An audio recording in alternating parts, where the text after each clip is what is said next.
everyone. Welcome to the Big Ten Football Talk Podcast. I'm your host, Zach Guggenheim, and we are here to recap week 1 of the college football season. Make sure to like and subscribe wherever you get your podcast, Apple, Spotify, YouTube. Hit that like button, smash that subscribe button, share with your friends, follow us on X, email me at big10footballtalk@gmail.com.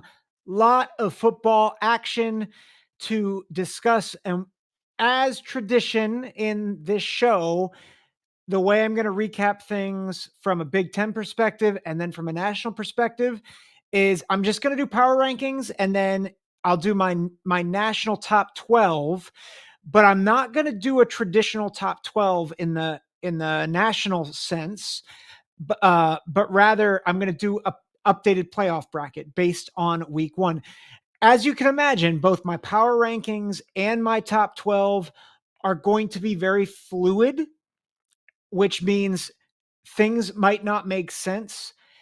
I'm just telling you, my top 12, you're going to be like, well, but this team blew out this team and this team did this, and it's only been 1 week. And I'm like, I get it. Things are kind of crazy. I'm going off of what I saw on the field. I'm trying to be super fluid. Okay. I'm just telling you right now. And so if you're like, this team shouldn't be here, this team should be here, yada, yada, yada. I get that. I have reasoning. Things are fluid. Teams change. Okay. So that's my caveat to tell you that if you tell me I'm wrong, you might be right. Also, you might be wrong. It's week 1. Let overreaction season commence, right? But let's get right into it. Let's go to the power rankings. I'm going to go from bottom to top because I like saving the best for last. The last team in my power rankings, I think, is fairly obvious, I think the last 2 teams are fairly obvious. Number 18 is UCLA. They were in a dogfight with Hawaii. Now, granted, it was in Hawaii, which I said could be a little tricky. You know, it's a time zone issue. You're going, 3 hours west. But they were in serious danger of losing that game. Ethan Garbers did not play all that well.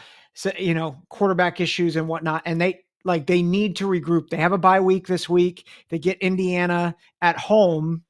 But if they want to avoid a winless season in the Big Ten, that's a game that they have to have. And they cannot play the way they did against Hawaii and expect to beat the Fighting Curt Cignettis.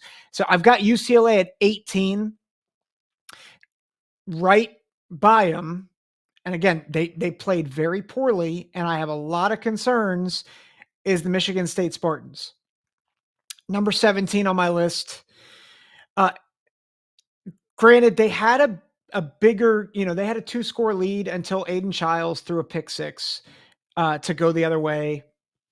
So that made that score even closer than it probably should have been. If they score a touchdown there, it's 23 to, I think, 6 at that point. If I forget, not 23. Yeah, it'd be 23 to a single digit number. So it would have looked a lot better.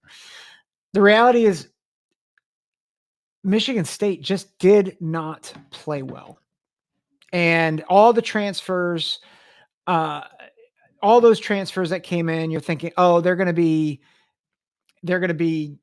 better. Jonathan Smith. And I think Jonathan Smith is going to get those boys in a better spot to play. But it did not look good.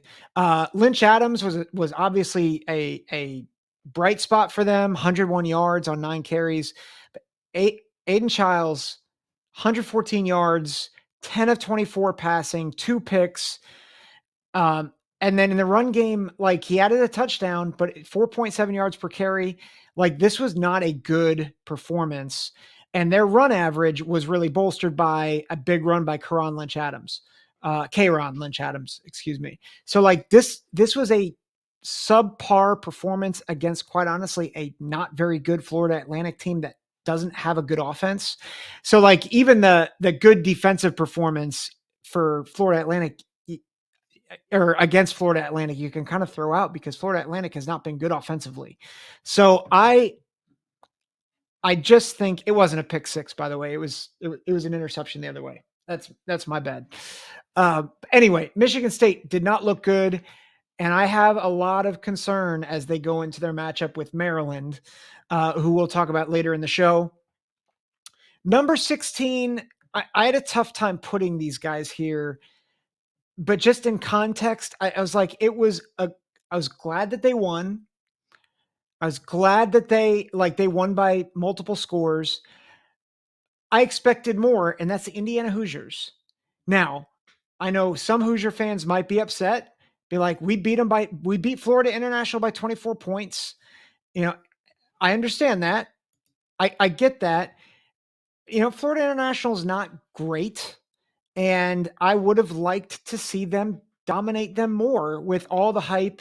Now, I do think Indiana is probably still trying to gel with Curtis Rourke, trying to get things gelling. So I don't think they'll stay at 16, but I did not like how they looked. I thought they struggled, and I just know that their talent it's not as high of a ceiling as some of the other teams, even if other teams struggled this week more than they did. So I've got Indiana at 16.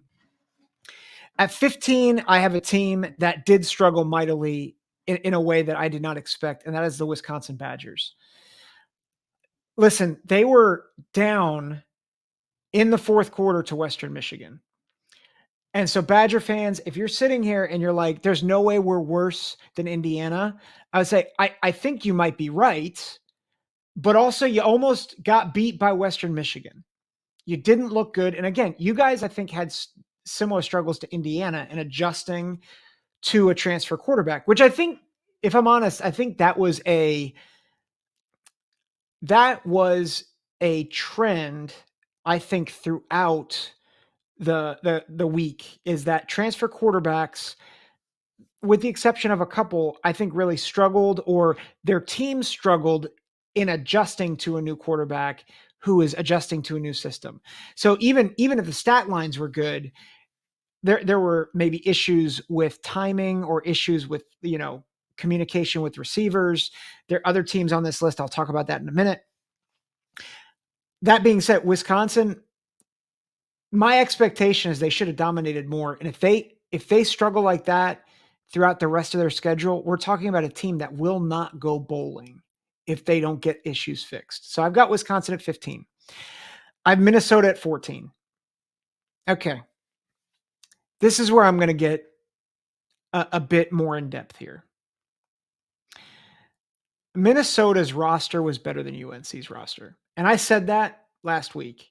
And before UNC fans got mad at me on the Big Ten huddle because I said that I thought Minnesota was a better team and maybe had more athleticism. That athleticism probably is not the right word, but I thought they had more skill. And I think while the running back for UNC was, I think, the best running back on the field because Darius Taylor wasn't playing, Daniel Jackson was definitely the best receiver on the field. Definitely the best receiver. Max Brosmer, though he struggled a bit, was the better quarterback on the field. No offense to Max Johnson. I hope he gets better. Broke his leg. Really sad that's how his season started and ended, was with that broken leg. But he was not very good for UNC. The offensive line for UNC was not very good. I said that. Said that was going to happen. Minnesota's better than Lions.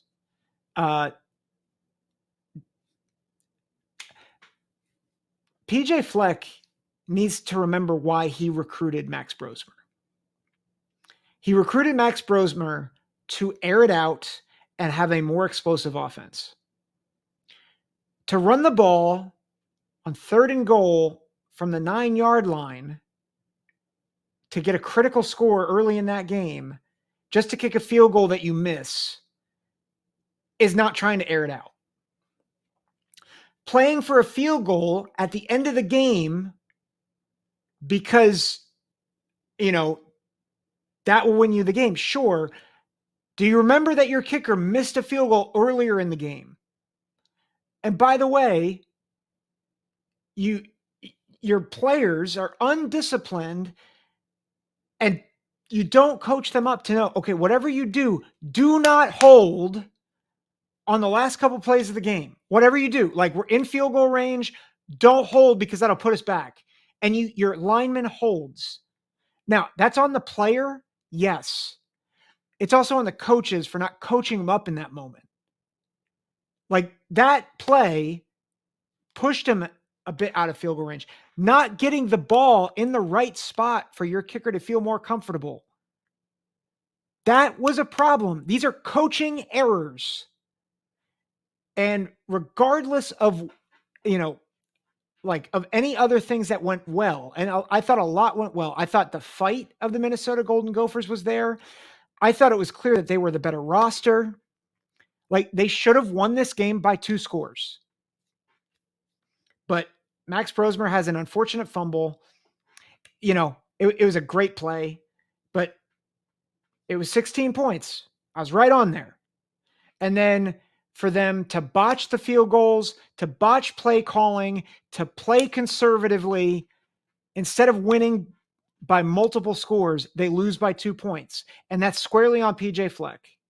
And then he has the audacity to say, well, it was the team that was going to win by 20 was going to win that game. You brought in Max Brosmer to stop winning games like you're Iowa. You're not Iowa. And by the way, Iowa scored 40. I don't care if it was Eastern Illinois or whoever they were playing. You brought in Brosmer to score more points. So do that. He has no one to blame but himself. And it is the concern that I've had with Minnesota for a while is PJ Fleck cannot get out of his own way. And he cannot coach. Like, I think he's had great moments, but he thinks he's Kirk Ferentz, and he's not.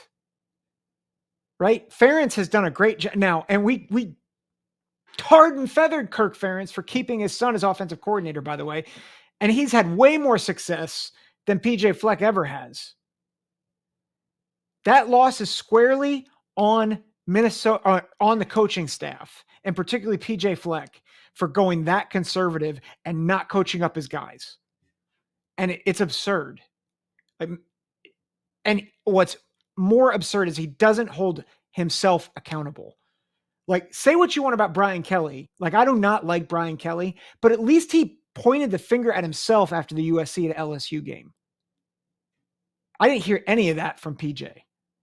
And so this Minnesota team could be a top half Big Ten team the way that they're constructed this year. But he blew a game that they needed with the schedule that they had. So they're 14. I'll go from a coach who underachieves to a coach who is overachieving, and that's Northwestern. They're at number 13. Say what you want. It was a 1-score game against Miami of Ohio. Miami of Ohio is the MAC favorite. Miami of Ohio had quite a bit of juice going into this game. And Northwestern has not had a lot of juice. I think a lot of people think Northwestern is going to finish dead last in the Big Ten or bottom 2 or 3. This is a game that Northwestern needed if they want to get to a bowl game, and they did it. They won. They controlled the game. They were ahead for most of it. I know it was low scoring. I thought Mike Wright did some nice things. I thought that the defense played really, really well. I really like them against Duke next week. Like, hats off to David Braun and that coaching staff. Again, I know it doesn't look sexy, but Northwestern, I thought, won honestly a big game for them, and their defense looked really good. And you think about their schedule, there are some teams on their schedule that if they like, the offense could really be junked up by their defense, and that gives them pathways to win. So good for the Wildcats. Number 12, Illinois. Number 12, I have Illinois.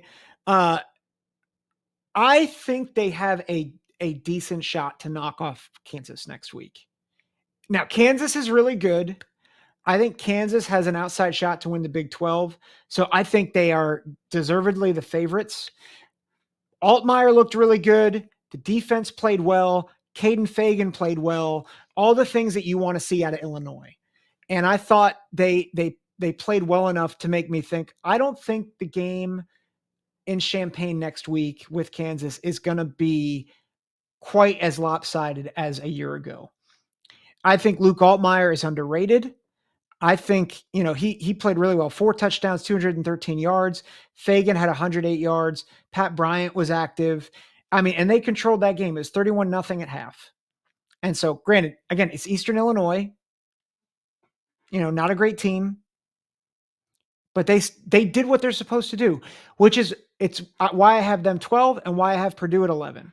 Because same thing. They did what they had to do. Hudson Card broke a completion percentage record, which I've been saying it. Hudson Card is a good quarterback. You've got a good quarterback. The defense played well. And I think Purdue, again, Indiana State's not good, but they did what they're supposed to. They beat them 49-0. Maccabee averaged 8 yards a carry. The tight end, Claire, got involved, 71 yards, a touchdown. Even if Purdue ends with a losing record, they are better than you think. They're better than you think. They have a nasty schedule, but I thought Purdue really acquitted themselves quite nicely. Granted, it was only 21-0 at half. It took some time for them to get rolling, but kudos to the Boilermakers. They played well. They played well against overmatched competition, and that's what you need to do in week 1. Number 10, I've got Washington, who was a little slow start against Weber State. I still think roster-wise, they're pretty good. Jonah Coleman had a day, 3 touchdowns on 16 carries, 127 yards. Maybe the least talked about running back in the Big Ten, who might be a top 5 talent in this running back, in the running back pecking order. Like, he's very good. Will Rogers had a good day. I would have liked to see Washington start quicker, but with all that turnover, completely new offense, no returning starters. They did a good job of just solidifying, and I think that talent will really help them as things go on. So that's the bottom half. We're going to go to number 9. I've got the Rutgers Scarlet Knights. I got myself in a little hot water with Rutgers fans. They were a little upset with me because I said that every transfer quarterback on Thursday and Friday struggled, except for every transfer quarterback struggled, whereas Luke Altmaier, who was not a transfer this year, did not struggle. Even Kaliak-Manis didn't struggle per se. I will say, I don't think he was super impressive, is maybe a better way I'd put it. His completion percentage was fine. He threw for 3 touchdowns. I would have liked to see more throws downfield, right? There were some drops. That's not on him. I think that's him getting into the rhythm of things. Kaliak-Manis was fine. Like, he was okay. They were slow starting. Monangai had a big day, 165 yards. I believe that is a personal best for him. I would expect this, though, of Rutgers over Howard. Like, Howard they're okay. They're a decent FCS team. They're not great. But that being said, like, it was a solid debut for Kaliak-Manis. I would like to see more out of him. But good start. Number 8, I'm going to get blasted by Terps fans here. I've got Maryland.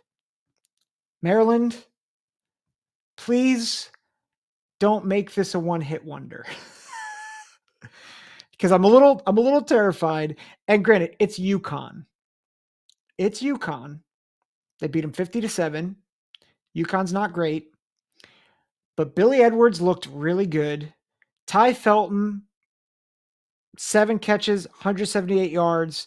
I still like Ryan Hemby. I think he's an underrated back for them. If this offense can be like decent to good, they will make a bowl game. I think when I was evaluating him preseason, I was like, I don't feel good about the offensive line, and I don't feel good about the quarterback. Billy Edwards played really well. Now, again, it's UConn, but again, they took care of business. Good for them. And I gotta recognize that. They beat an FBS team 50-7. I gotta give them credit. So right now they're 8. That is where I have them. Number 7, I have Nebraska.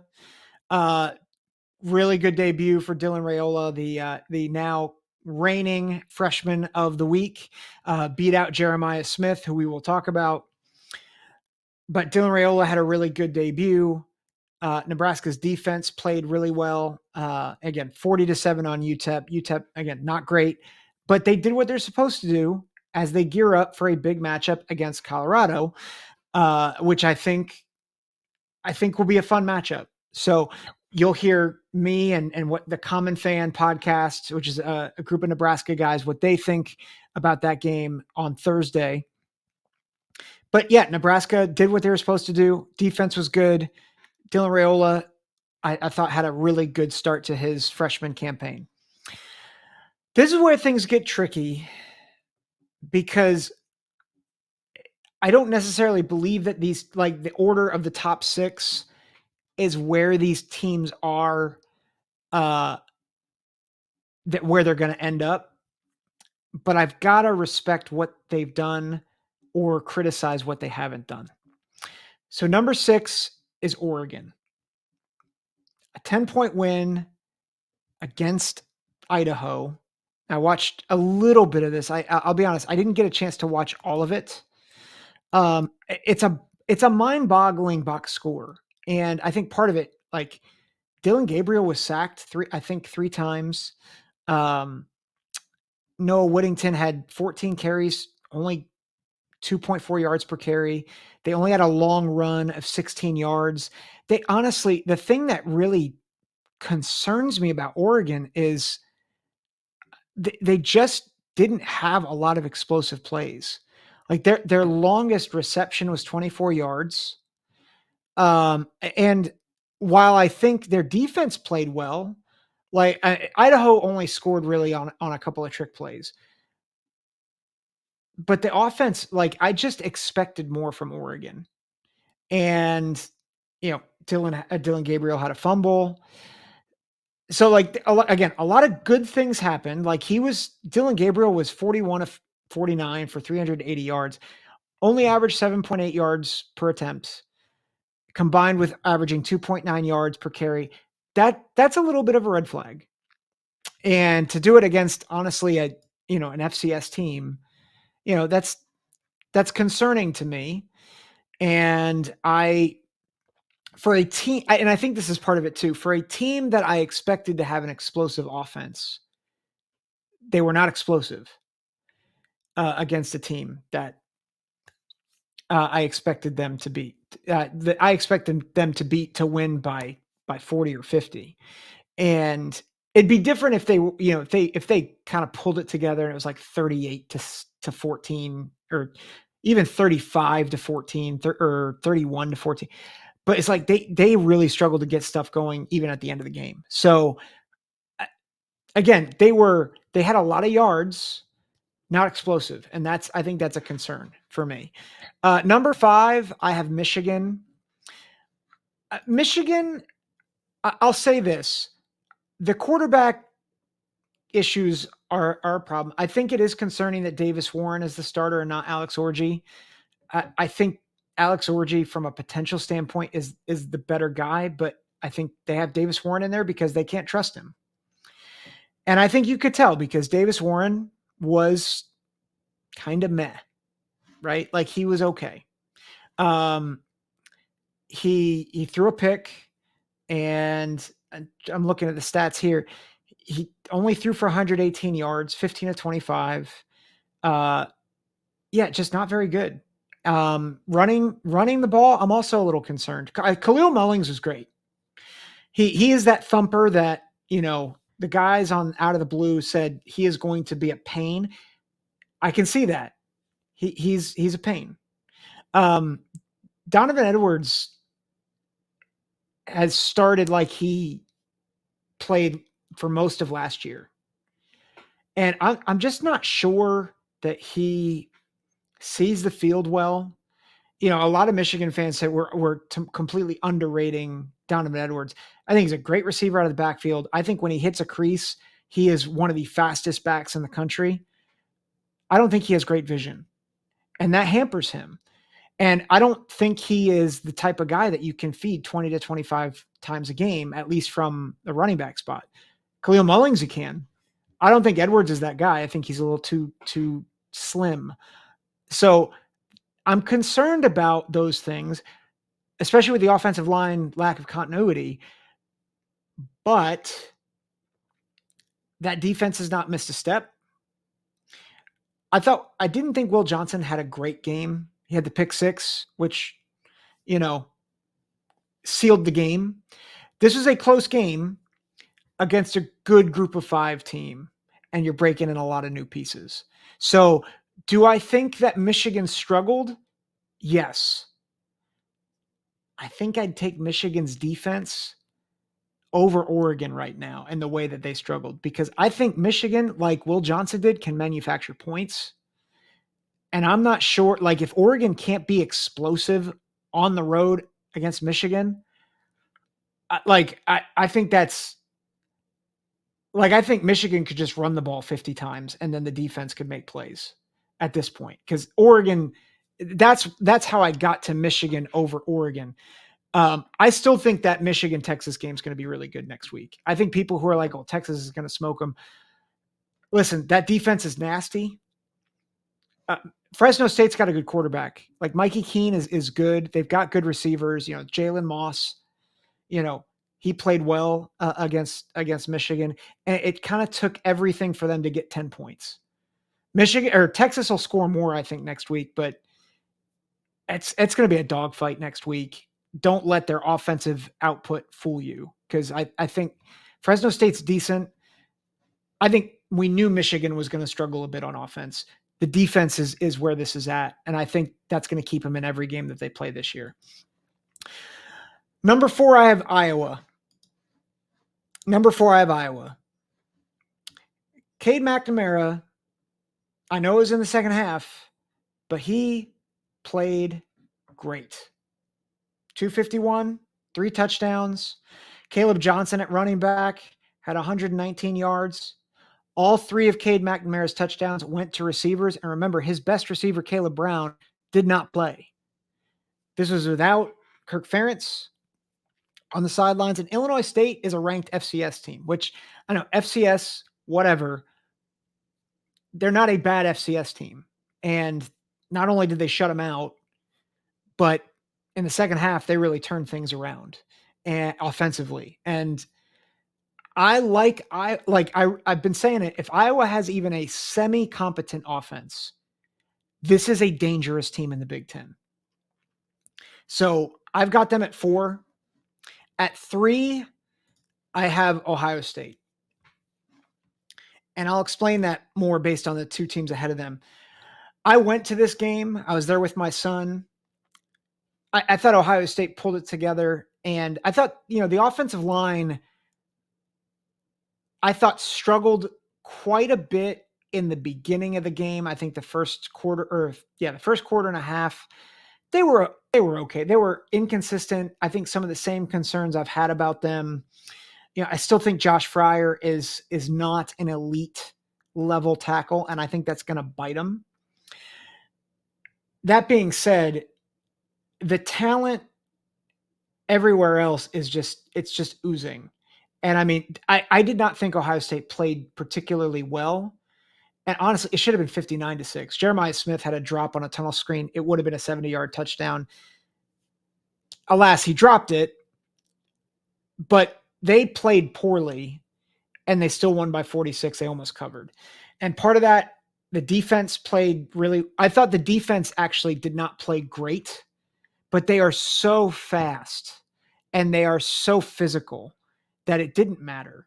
Joe Moorhead had a creative game plan, and it didn't matter. It was just a rough outing for them. They knocked out the first quarterback because they were hitting so hard. Um, so that being said, I think Ohio State needs to clean a lot of things up. And they have a couple games, Western Michigan, who just challenged Wisconsin, and then Marshall, and then Michigan State before they get to Iowa and then at Oregon. So I mean, they've got some time to kind of tinker. The one takeaway is I thought Will Howard looked better than I expected. Didn't really challenge over the middle, stayed kind of outside the hash marks, which I was surprised by. And I don't know if that was the defense dictating that or what, but I thought uh, Ohio State needs to play better. But Will Howard I think, looked better in this offense than Kyle McCord did a year ago. I think Jeremiah Smith he's real, man. Like, and I know it's Akron, but listen, first drive, he looked like a freshman. Procedure penalty, false start, and then he looked like the best. He looked like the best player on the field after that. And that's with Emeka Ibuka. That's with a lot of studs on defense. He was maybe the best player on the field on Saturday. So I really like him. But I've got Ohio State 3. Number 2, I have USC. Now, things will kind of shift a little bit in my playoff bracket here. But for now, I have USC in my power rankings at number 2. They had the best win out of every Big Ten team, which was 17-1. 17-1, which is great for the conference. PJ Fleck, do better. USC won. Big win for them. I think they got a little lucky. Now, before USC fans get mad at me and say that's a backhanded compliment. First of all, I think Brian Kelly choked this game away. And I think he admitted to that. And I think part of it's his coaching and just motivating his guys. But LSU has the better roster. Like, they were controlling the lines of scrimmage. I think USC got away with some holds. And taking that into account, that's why they're not number 1 in my power rankings. I do think USC has a bona fide, legit QB in Miller Moss. Some of the throws he was making were just gorgeous. Is great decision making. He was always in control. He was getting hit over and over and over again. He had to make quick decisions. And it seemed like almost every time, whereas Nussmeier had a lot of time to throw often, Miller Moss did not. And he made just some brilliant plays over and over again. I thought Lincoln Riley recaptured some of his mojo. And I think Danton Lynn, the way he coached his defense, you could tell that they were physical enough. I don't think they were as talented as LSU's offense because they were getting pushed around at times. But in the crunch moments, they did not wilt. And I think that's a huge testament to the coaching of not just Lincoln Riley, but Danton Lynn. And I mean, the way that they've upgraded their strength and conditioning over the year, they gained, the 1,400 pounds, whatnot. This is a USC team that is going to mess around a bit and be in, I think, Big Ten contention. Now, I still have concerns about their line play because, I think more competent coaches will exploit that better. And I think they don't play Ohio State now. They might get them in the Big Ten championship game, but they do play Michigan. They do play Oregon. They do play Penn State. And those teams, they do play Notre Dame. And those teams, I think, while maybe the offensive line isn't as good as LSU's offensive line is really good. Like, they're going to have a lot of NFL draft picks come April, but they're not well coached. And here's a stat for you. Brian Kelly, the past 3 years, has lost his non-conference season opener every year. USC I think they got lucky, but they're also much better. And I say that to put it in context. I don't think USC can be saying, "Oh, we're definitely going to be one of the top 2 teams in the Big Ten." I think you guys have some work to do still, but this is a really good start.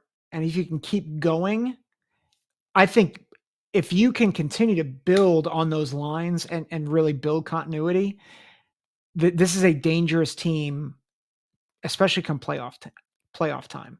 The receivers, the quarterback, the coaching, like that's what impressed me the most about this. The quarterback and the coaching. They were coached up and ready to go, and that's why they won this game. And that, listen, coaching matters. PJ Fleck, coaching matters. And USC proved that they have a really good coaching staff with this game. And I think Lincoln Riley, I've been down on him. This was an offensive, in a sense, masterclass, right? You don't have all the horses that you need. You still find a way to score points when you need to. Really well done. And that roster deserves a lot of credit too for playing up. I thought it is really, really well done. My number 1 team in the power rankings in the Big Ten, Penn State. Drew Aller showed passion. And for those who are like, why does that matter? Because last year he looked lifeless. And when you have a quarterback who is lifeless and is not leading, it is really hard to motivate your guys to play up. From the jump, he was in referees' faces, he was in his guys' faces. And not only that, but Andy Kotelnicki showed confidence by not sitting on the ball, but going after West Virginia's defense at the last 2 minutes of the first half. That told me everything I need to know about what this team is going to be this year. They're not going to coach scared. They're in a raucous environment with a team that was really thought they could beat Penn State and put themselves on the map with a dynamic quarterback with good running backs, and Penn State dominated them. They had leadership. They were much more physical on the lines.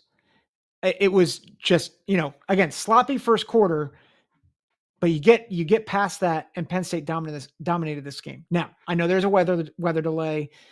I think West Virginia is, they're certainly not LSU, right? I'd pick LSU to beat West Virginia by a few scores, but I think it's game 1 on the road.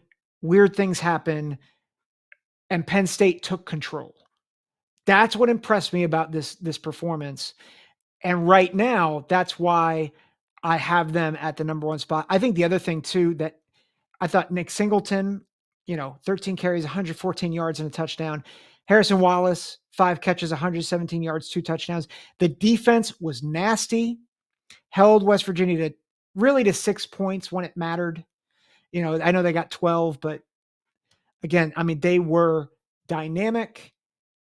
They just suffocated this team. And it was a team that had a lot of hype coming in. And so does that mean Penn State's going to be number 1 over the next several weeks? Maybe, maybe not.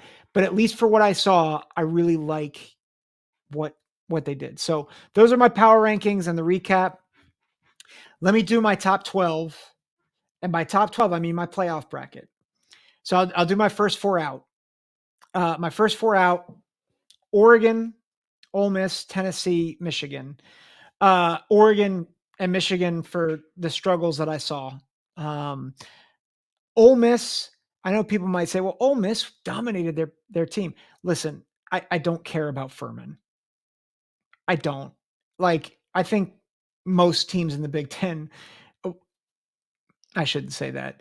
A lot of teams in the Big Ten could dominate Furman, and Ole Miss is the type of team that's going to put up a lot of points against a team that is overmatched. So I see that score. I don't really care. Tennessee, I thought, put up a really good performance against overmatched competition. Good for them. And then Michigan, I have them. And Tennessee, Ole Miss, they certainly can work themselves in. I just think I'm thinking about projections with this because I'm thinking about playoff brackets. So this is not necessarily a power ranking. This is okay, pathways. Where do I see pathways here with what I saw this past week? So I'll start with number 12, Boise State. I know they struggled against Georgia Southern. The running back was unconscious, 6 touchdowns, 260 yards, broke school records. That gives them a shot in every game. So I know that the defense struggled. I just couldn't think of a group of 5 team that was more impressive, quite honestly. Like, so I'm going to stick with Boise State until I see otherwise.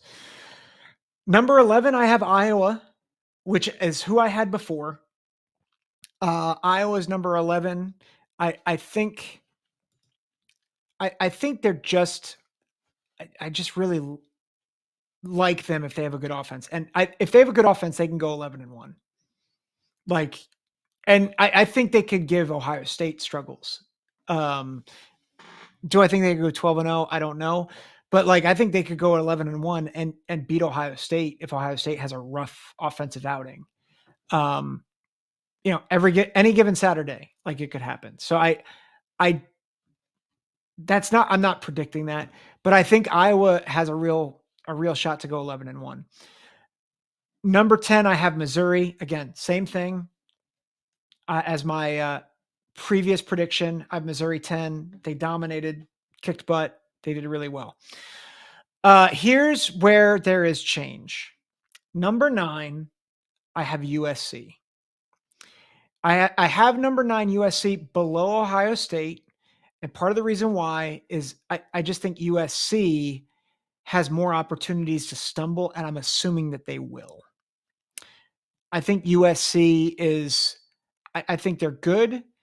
I think they'll get into the playoff if they're 10-2, which I think is very possible with what I saw.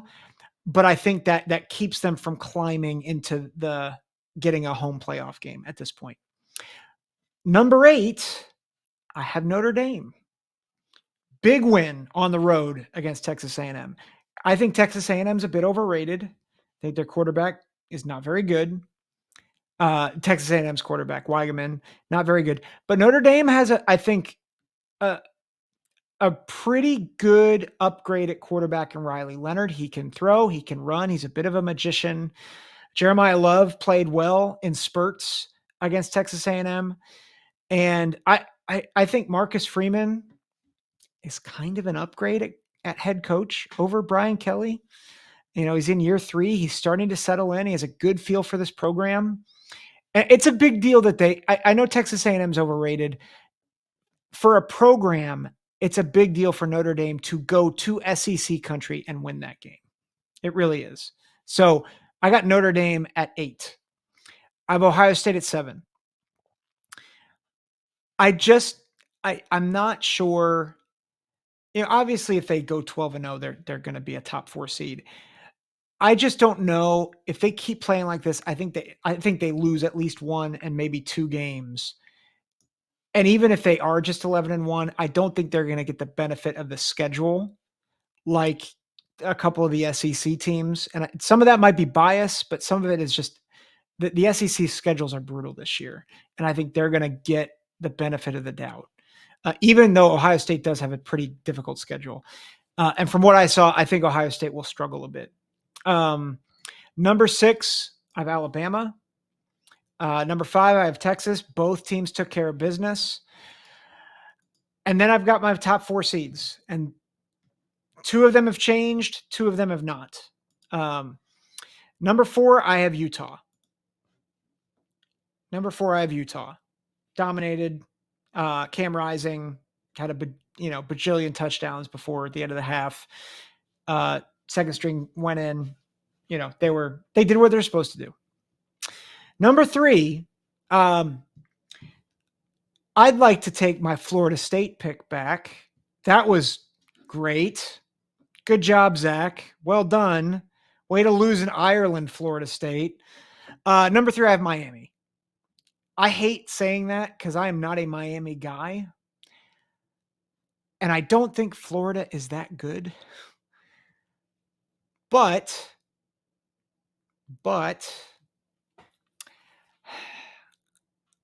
I don't trust anyone else in the ACC.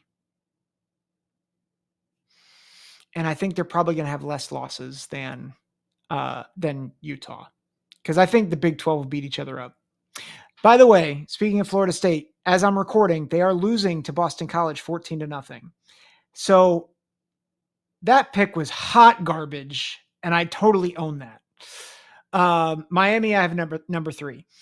Number 2, I have Penn State. In this projection, I have Penn State winning the Big Ten. I don't think that's going to be enough for them to get past Georgia, who I have winning the SEC.